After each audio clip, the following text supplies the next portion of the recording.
and take you away from me.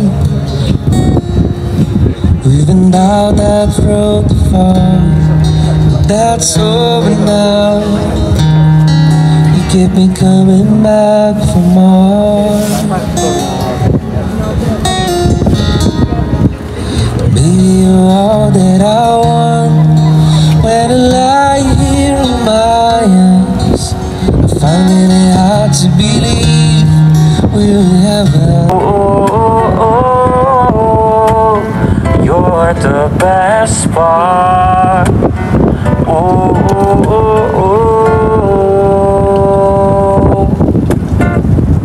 Hey guys, welcome to Porto. If you're wondering where is Porto, it's part of Portugal. So, part din siya ng EU or na Schengen area. So, kung meron kang Schengen visa, part siya na pwede mong, isa siya sa mga countries na pwede mong i-visit sa Europe. So, mas pinili namin magstay sa Porto kasi mas chill yung vibe. Although isa rin siya sa tourist spot Portugal, aside from Lisbon, of course, and aside from other places na magaganda rin sa Lisbon. So, ayan, nandito kami sa may Ribera. As you can see guys, napaka-chill ng vibe dito.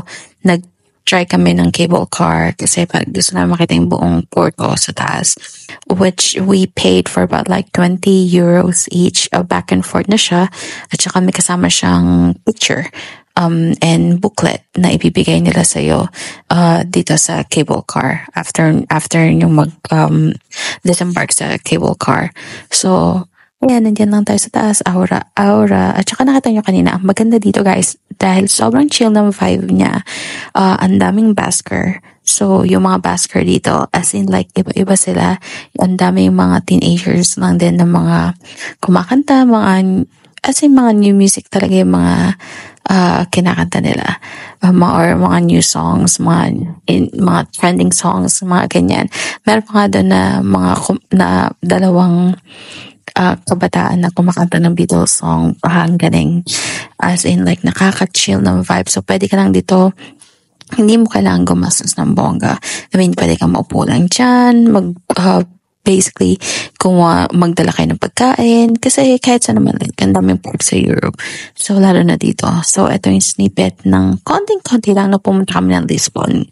So, yan, aura-aura lang. Hindi na kami masyado nakapag-video kasi napagod na talagang lola nyo. So, huwag nyo akong gayahin kung pupunta kayo ng Lisbon. Please, huwag kayo mag-wear ng boots. Mag-comfy shoes kayo, mag-sneakers kayo kasi lahat doon puro paakyat. So, ito another part ng Porto, yung mga houses nila dito sa Porto. Yan. So, yung Porto kasi like yung Portugal, malapit na kasi siya sa Spain.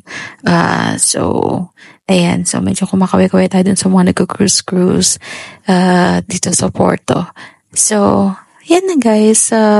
See you next time. Don't forget to subscribe to my channel. See you guys next time.